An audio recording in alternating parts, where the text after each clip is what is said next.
पांधन रस्ते आहेत त्या पांधन रस्त्यांचं सीमांकन करणे, सीमांकन झाल्यावर त्याच्या नोंदी 7/12 घेणे असा रोख आहे।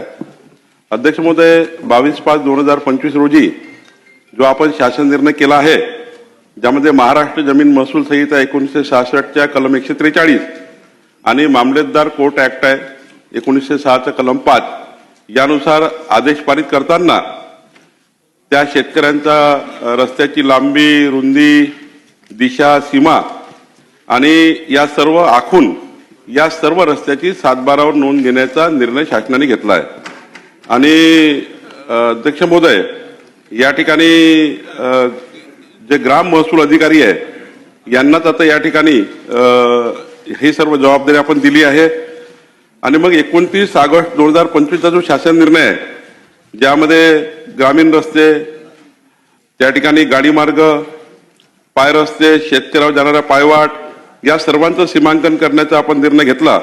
आणि यामध्ये ग्रामस्तरावर रस्त्याची यादी करणे, ग्रामस्तरावर झालेली यादी ग्रामसभेच्या ठरावासह तहसीलदारकडे सादर करणे, भूमी अभिलेख विभागामार्फत सीमांकन करणे, गाव नकाशावर असलेले व अतिक्रमित रस्त्याबाबत जी कारवाई करणे, जे रस्ते आहेत त्याचे अतिक्रमण आहे त्यांना अतिक्रमण काढणे, ग्रामीण भागातील सर्व प्रकारच्या रस्त्याच्या एकत्रित नोंदी घेणे, विशिष्ट सांकेतांक क्रमांक निश्चित करणे आणि जिल्हास्तरीय तालुकास्तरीय ज्या समित्या केल्या त्यामध्ये विधानसभेचे विधिमंडळ सदस्यांना आपण त्या भागाच्या अध्यक्ष म्हणून नेमलेला आहे। त्या सर्व अधिकार त्या विधिमंडळ त्या समितीमध्ये त्या अध्यक्षाला दिले आहे। जिथे मंत्री आहेत ते मंत्र्यांनी या ठिकाणी जो त्या ठिकाणी ज्यांना ते अधिकार देतील त्यांना अध्यक्ष करायचा आहे। अध्यक्ष महोदय, यामुळे आता विधानसभेच्या सदस्याच्या अधिकारामध्ये आमचा प्रांत असणार आहे, त्यांच्या अधिकारात भूमी अभिलेख असणार आहे, सर्व जवळपास 8-9 विशेष अधिकारी या टीममध्ये असणार आहे। आणि माननीय विधिमंडळ सदस्यांनीच आता संपूर्ण मासिक बैठका घेऊन या संपूर्ण रस्त्यांचं या ठिकाणी मुख्यमंत्री बळीराजा पांधन रस्ते योजनेमध्ये या ठिकाणी पूर्ण काम करून घ्यायचं आहे, सांकेतांक क्रमांक देण्यापासून रस्ता बांधकाम करण्यापर्यंत। अध्यक्ष महोदय, सभागृहाला माहिती व्हावं म्हणून या ठिकाणी निस्तार पत्रक वाजीब पूल अर्जामध्ये जे पांधन रस्ते आहेत त्याच्या 65,207 नोंदी घेण्यात आल्या। या ठिकाणी ज्या रस्ते अदालती आपण आयोजित केल्या त्या ठिकाणी 4,963 रस्ते आपण रस्ते अदालतीमध्ये मोकळे केले।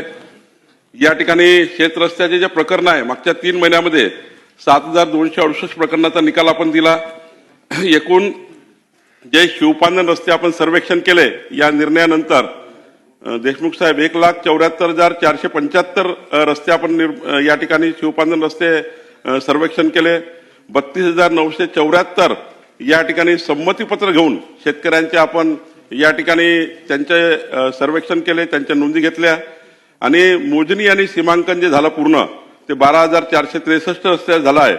आणि 29/8/2025चा जो शासन निर्णय आहे ज्यामध्ये 66,958 रस्त्याची एकूण संख्या ती आपण आयडेंटिफाय केली।